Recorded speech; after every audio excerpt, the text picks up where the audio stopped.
চৌধুরী স্যারকে, সম্মানিত সহকর্মীবৃন্দ এবং প্রিন্ট মিডিয়ার সম্মানিত সাংবাদিকবৃন্দ, সরকারি মাধ্যমিক বিদ্যালয়ের শিক্ষকবৃন্দ আজ থেকে এই গত সরকারের 16 বছর সহ এর আগেও 3 থেকে 4 বছর অর্থাৎ 19 বছর ধরে অনেকে টাইম স্কেল সিলেকশন গেট পাওনা তারা পায়নি। তারা আজকে বঞ্চিত, তারা আজকে তাদের পিঠ দেয়ালে ঠেকে গেছে। তারা এই জন্য আজকে এই প্রেস ক্লাবে উপস্থিত হয়েছে। তো আপনাদের কাছে অনুরোধ থাকবে, আপনারা এটা সুন্দরভাবে উপস্থাপন করবেন। এই বঞ্চিত শিক্ষকদের যে দাবিগুলো, সেগুলোর জন্য বাংলাদেশের সব মিডিয়ায় আসে। হ্যাঁ, এই পর্যায়ে আমি বক্তব্য দেওয়ার জন্য, সংক্ষিপ্ত বক্তব্য দেওয়ার জন্য অনুরোধ জানাচ্ছি দিনাজপুর জেলা স্কুলের সম্মানিত সিনিয়র শিক্ষক মোহাম্মদ তসলিম উদ্দিন স্যারকে। তসলিম উদ্দিন স্যার। স্যার নিচে আসেন স্যার। বিসমিল্লাহির রহমানির রহিম। বাংলাদেশ সরকারি মাধ্যমিক শিক্ষক সমিতি কর্তৃক আয়োজিত কেন্দ্রীয় কর্মসূচির অংশ হিসাবে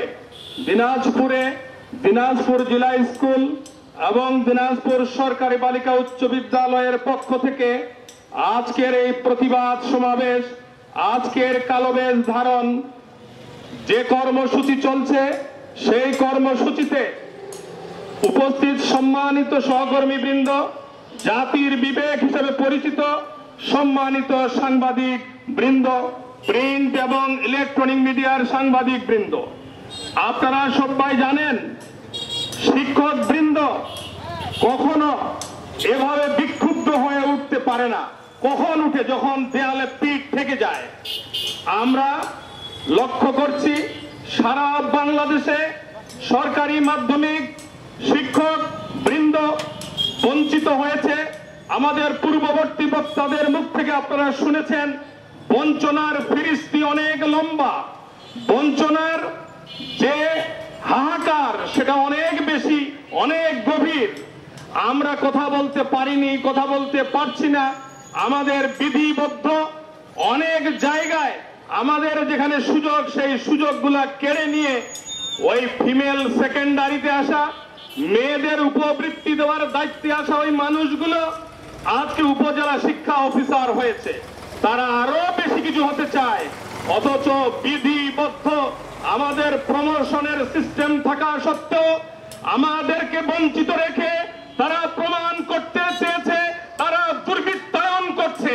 তারা ডিডি অফিসে শিক্ষকদের উপর হামলা চালিয়ে নেককারজনক ভূমিকা তারা নিয়েছে। আমরা তাদের এই ভূমিকার তীব্র নিন্দা জানাই।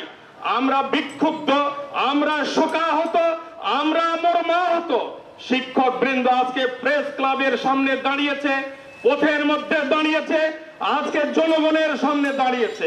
কেন দাঁড়িয়েছে?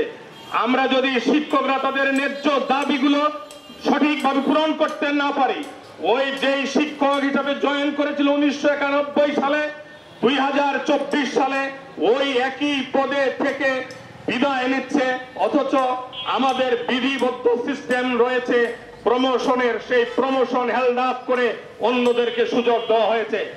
আপনারা জানেন যাদেরকে সুযোগ দেওয়া হয়েছে তারা ওই নিয়োগ প্রক্রিয়ায় অস্বচ্ছ পদ্ধতিতে লক্ষ লক্ষ কোটি কোটি টাকার মালিক হয়ে টাকা ছিটিয়ে আবার তারা উচ্চ পদে যাওয়ার পরিকল্পনা করছে। আমরা দুদককে বলতে চাই, আপনারা দয়া করে এই সমস্ত উপজেলা শিক্ষা অফিসার সহ দুর্নীতিবাজ কর্মকর্তাদের বিরুদ্ধে ব্যবস্থা গ্রহণ করুন এবং যারা দুর্নীতিপরায়ণ, দুর্বৃত্তায়নের মাধ্যমে আমাদের ন্যায্য অধিকারকে ছিনিয়ে নিতে চায় তাদেরকে অনতিবিলম্বে আইনের হাতে সোপর্দ করুন। তাদেরকে দুর্নীতি দমনের মাধ্যমে, দুর্নীতি দমন কমিশনের আওতায় এনে তাদের আয় ব্যয়ের হিসাবের মাধ্যমে তাদের কাঁচা টাকার হিসাব নেই।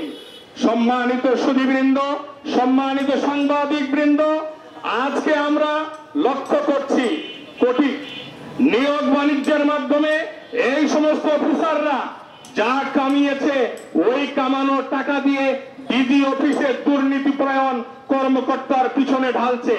আমরা সুস্পষ্ট ভাবে বলতে চাই, আমাদের সম্মানিত ডিজি মহোদয়, আমাদের উচ্চপদস্থ কর্মকর্তা বৃন্দ, দয়া করে আর পূর্বের ফ্যাসিবাদের অংশ হিসাবে কোনো ভূমিকা গ্রহণ করবেন না।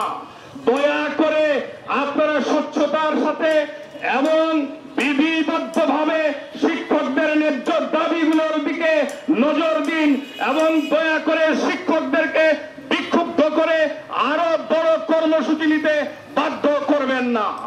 আমরা সুস্পষ্ট ভাবে বলতে চাই, সারা দেশে যে সমস্ত দুর্নীতি পরায়ণের শত শত হাজার হাজার কোটি টাকার দুর্নীতির খবর পাওয়া যায়, তাদের 2-4 জনের দুর্নীতির টাকা যদি আদায় করা হয়, শিক্ষকদের ওই টাইম স্কেল সহ সকল পাওনা আদায় হয়ে যায়। আমরা এই নিরীহ শিক্ষক বৃন্দ শিক্ষার কাজে ডেভোটেড হতে চাই। আমরা আমাদের সকল শক্তি, আমাদের মেধা শক্তি, আমাদের সকল কিছু দিয়ে শিক্ষার্থীদেরকে আমরা পড়াতে চাই, কিন্তু আমাদেরকে নিরুৎসাহিত করবেন না, আমাদের ন্যায্য দাবিগুলোর প্রতি অনীহা দেখাবেন না। ঊর্ধ্বত কর্তৃপক্ষের কাছে আমরা করজোড়ে মিনতি রাখতে চাই, আর আপনারা ফ্যাসিবাদের দোসর হিসাবে ওই কারণ নয় দাবির মুখে প্রদানত না হয়ে, নথি স্বীকার না করে ন্যায্যতার ভিত্তিতে শিক্ষকদের দাবিগুলোর প্রতি